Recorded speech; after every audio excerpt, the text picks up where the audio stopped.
People in Noxubee County got to meet first responders and see them perform live in action. The county's emergency management team hosted its annual training exercise on Saturday. Our Anthony Jenkins Jr. was there for this event, and he has more on this story.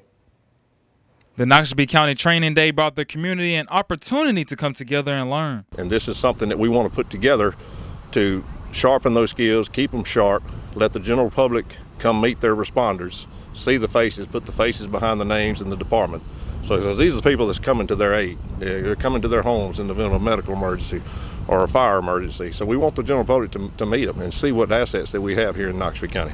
First responders went through various scenarios, including vehicle extrication, fire demo training, and medical scenarios needed for emergency response. Magnolia Ambulance Field Supervisor Adam Wade says it's good for people to see what first responders experience at scenes and what it takes to save lives. By doing this and having these scenarios and opening it up to the public to come out, if we ever have to come to their house or we ever have to deal with their family members, it gives them more of an understanding of what's going on and what to expect whenever we show up. Noxubee County Emergency Management Agency has hosted the event for several years now. Fire and EMR coordinator Jim Robbins says it's an important training time for situations that could easily happen in their community. With auto extrication, one involving an ATV, because we do have, we're a rural county and we have a lot of ATV accidents. So we try to train on definitely the things that we see and some of the things that we may not see a lot of. In fact, we had a farm accident scenario involving an aerator that they use on these catfish ponds. So it was something new we added this year. In Macon, telling your story, Anthony Jenkins Jr., WCBI News. All right, and people who work with Noxubee County Emergency Management Agencies say they appreciate all the support shown by the community. Well, the Starkville community showed their appreciation to their first responders with a lunch. The Meadowview Baptist Church held its inaugural Bless the Badge lunch at their fellowship hall. The lunch included police officers, medical experts, firefighters, and even the EMA personnel. There was free food, music, and homemade desserts offered for all first responders who attended this lunch. First responders and church members say they are appreciative of the love shown from the community.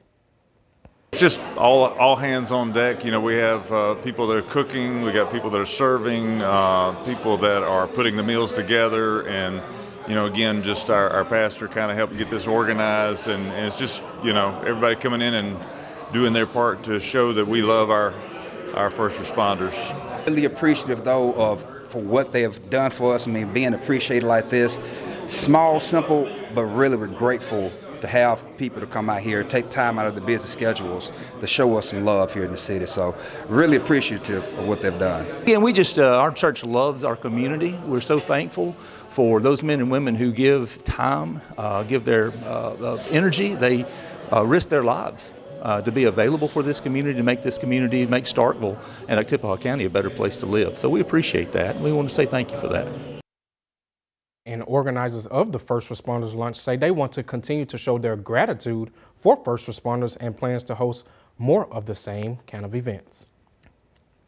Well, Governor Tate Reeves is signaling he's ready to put pen to paper on tax reform legislation, but there are still questions about whether the legislature will fix a mistake or be instructed to do so in a future section. Courtney Ann Jackson explains. Obviously, this is a historical day for Mississippi. Lieutenant Governor Delbert Hosemann is among the leaders celebrating the passage of major tax reform. Excited about the future, excited about the fact that we finally stepped over this particular multitude of issues, and I think for Mississippi, the best possible result. Here's what's in the final House Bill 1, a path to full elimination of the state income tax. We'll get back to that in a moment. A reduction in the grocery tax from 7% to 5% on July 1. A gas tax increase of 3 cents per gallon for the next 3 years, totaling 9 cents. That money will be used for roads and bridges, and new public employees will have a different set of guaranteed benefits. The final version does not include a sales tax increase. There's just one catch, a typo that speeds up the elimination of the income tax. Let me just say, we look at it as a little bit more than a typo. That trigger actually goes into effect, instead of stretching over 10 years, it goes into effect as early as January of 2026. We will be bankrupt in 5 years if we institute these tax cuts along with the cuts coming out of Washington. We pressed Lieutenant Governor Delbert Hosemann. We've done so many positives. I don't want to take any of the of the glow from this House or the Senate by the work that we did for a year. For an answer on a possible fix. I tend to focus on that, and we'll have an amendment. If there is a clarification needed, there'll be amendment in 3095, and it'll be sent down to the House. Speaker Jason White's statement also made no reference to the typo, although he did also mention Senate Bill 3095. That's the Senate tax bill that's still in play. White says they'll use that to find a dedicated revenue stream for the retirement system. Courtney Ann Jackson, 3 on your side. And a line of showers and storms will push through tomorrow, bringing us a severe weather threat. I've got the timing and details after the break.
Your WCBI First Alert Forecast with meteorologist McKinley Dean.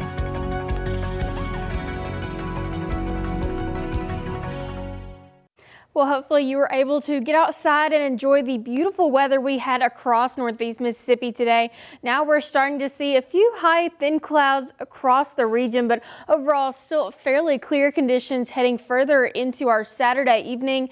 Those temperatures still into the low to middle 60s and some into the upper 50s already. We're at 61 for Aberdeen and Tupelo, 55 in Corinth, as well as Columbus, and 61 there in Starkville. So temperatures gradually falling through the 50s tonight, eventually into those upper 40s for most of us tonight. We'll be at 48 for Aberdeen, 49 in Tupelo, 50 for Houston and Bruce, 49 as well in Columbus. So overall still fairly mild for tonight. Temperatures staying into the upper 40s.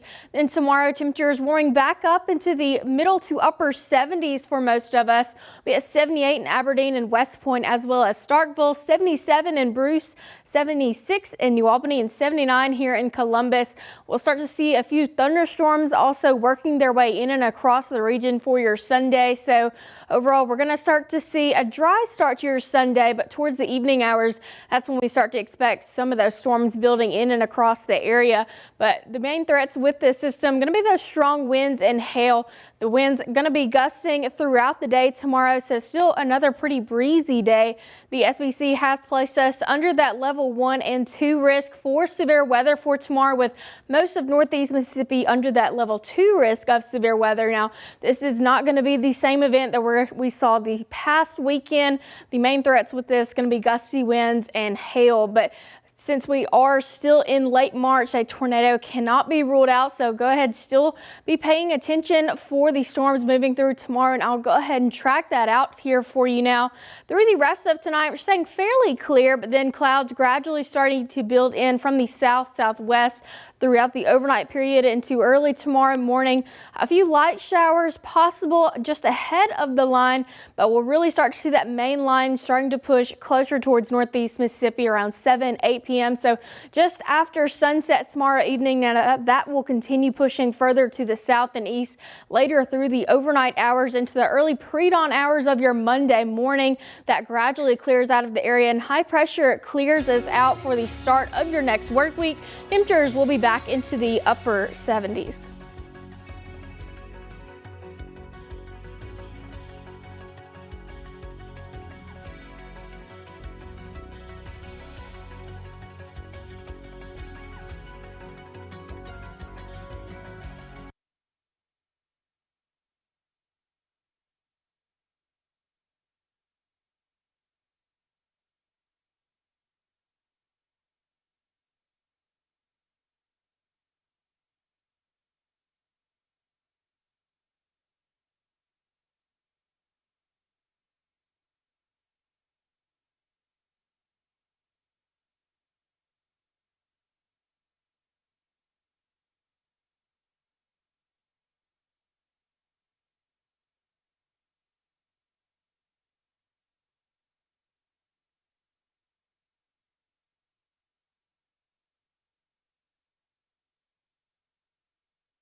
All right, though, welcome back in, everyone.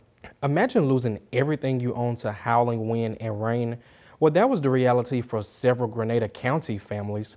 After an EF2 tornado hit the area over the weekend, members from a local church are stepping up to help those who now find themselves in need. At Elliott Baptist Church, one member went out in the community delivering food, while others stayed to pass out essential supplies to those in need.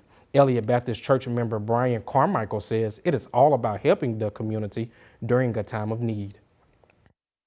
Everybody's been very grateful. We've seen tears, we've seen smiles, we've seen hugs, we've had hugs. It's been really great to see the reaction from the community for all this. It's great to see the smile on their face, knowing we were able to give them that moment of peace and that moment of happiness through the darkest times of their life right now. It can't get any better than that. That fulfillment can't come from anywhere else. Help people who have been affected by the severe weather. Well, a Columbus-based bank is expanding its presence in South Mississippi. Bank First Capital Corporation, the parent company of Bank First Financial Services, announced its merger with the Magnolia State Corporation, parent company of Magnolia State Bank in Bay Springs. Under the agreement, Bank First will acquire Magnolia and Magnolia State Bank. Now, the move will give Bank First a presence in cities like Hattiesburg, Laurel, and Petal, and it will bring Bank First's total number of offices to Mississippi to just over 50. The merger was unanimously approved by the boards of directors of both companies and should be finalized by the third quarter of this year.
And a line of showers and storms will push through later on your Sunday and bringing that severe weather potential with it. After that system clears, things are looking much better for the start of your next work week. Some more spring-like temperatures out there. That's the news at 9. We'll see y'all back at 10.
I ain't got a mic on.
Telling your story, WCBI News.